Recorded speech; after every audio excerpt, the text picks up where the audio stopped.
बोलने का मौका दिया, इसके लिए मैं संपूर्ण। आप पहली बार चुन के आए हो ना जी। कितनी बार बोल लिए हो? 3 बार। ज्यादा बार, 5 बार।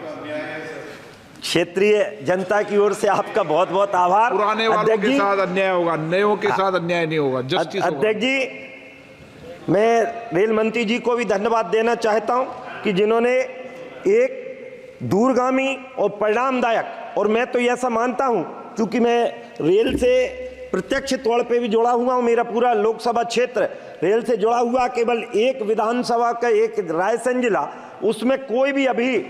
तक रेल नहीं आई। मेरी पहली वही है कि इंदौर से लेकर जबलपुर तक जो सीधी लाइन पास हुई है उस पर शीघ्र अतिशीघ्र काम हो, जिससे मेरे तेंदुखेड़ा, उदयपुरा और बरेली और बाड़ी तक का ये पूरी रेल लाइन का काम आगे बढ़ जाए। और दूसरा सबसे बड़ा काम आज इस रेल के लिए जो हुआ है कि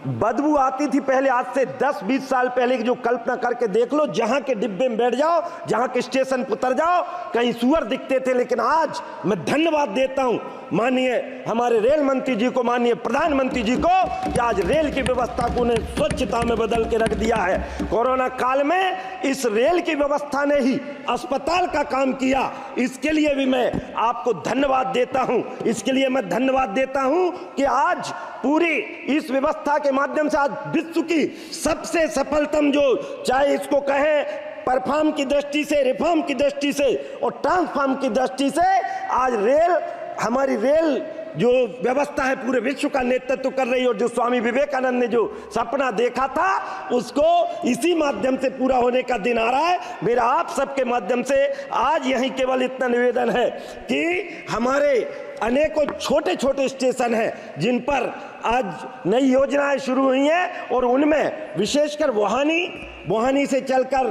गाडरवारा, करेली और सालेचौका, सोहागपुर,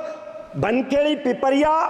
गुरमखेड़ी, शोभापुर, आगे चल गए तो बनापुरा और पवारखेड़ा, और ये छोटे छोटे स्टेशनों को समृद्ध करते हुए, और यहाँ जो ट्रेन के स्टॉपेज कुछ मैंने व्यक्तिगत भी मांग करी है वो रुक जाए, और विशेषकर बोहानी में एक भी ट्रेन अभी नहीं रुक रही तो वहाँ तो शुरू कर दें, चाहे इंटरसिटी और वेरावल एक्सप्रेस की हो, जनशताब्दी एक्सप्रेस को, श्रीधाम और वेरावल को बनखेड़ी में रोका जाए, पुणे, पटना और इंदौर को साप्ताहिक को पिपरिया में, सोहागपुर में इंदौर इंटरसिटी, पुणे पटना, संघमित्रा और हावड़ा मेल, गंगा कावेरी रोके जाए, बनापुरा में कामायनी एक्सप्रेस, गोवा एक्सप्रेस, और जो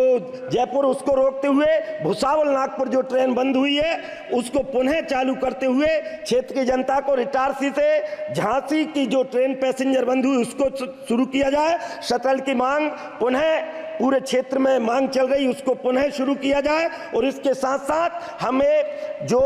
दयोदय एक्सप्रेस को जो चलती है जबलपुर तक, उसको जबलपुर से इटारसी बढ़ाकर, और इन स्टेशनों पर, चूंकि मेरे यहाँ फोर लाइन का काम नहीं है अध्यक्ष महोदय, इसलिए मैं निवेदन करता हूं, मेरे यहाँ फोर लाइन रोड नहीं और ट्रेन सर्वाधिक। और इसमें सबसे बड़ा काम है कि छोटे छोटे व्यापारी, चाहे वो सब्जी वाले व्यापारी हो, चाहे वो, इनके माध्यम से 150 किलोमीटर का जो हमारा MST चलता है उसको 200 किलोमीटर में बदलने का काम करें। आपने मध्य प्रदेश को 14,500 करोड़, 14,500 करोड़ का, 14,000 करोड़ का जो बजट दिया है, क्योंकि मेरे हिस्से से ज्यादा मुझे आपने दिया है। मंत्री जी और मोदी जी, हमें अब आप पर पूरा भरोसा है, क्योंकि ये जो विपक्षी कह रहे हैं, मैं आपसे कह रहा हूं कि छीन कर खाने वाले का कभी पेट नहीं भरता और बांट कर खाने वाला कभी भूखा नहीं मरता। और इस भाव के साथ मैं आप सबका धन्यवाद करते हुए और ऐसी सब मांगों को पूरा करते हुए आज आपने पुनः मौका दिया, चूंकि पचमढ़ी हमारा हिल स्टेशन है और वहां को यह व्यवस्था देना बहुत अत्यावश्यक है। कवच योजना का स्वागत करते हुए और कुंभवादी व्यवस्थाओं में आप सबने जो अपार सहयोग किया करता हूं, पुनः जनता जनार्दन की ओर से जय।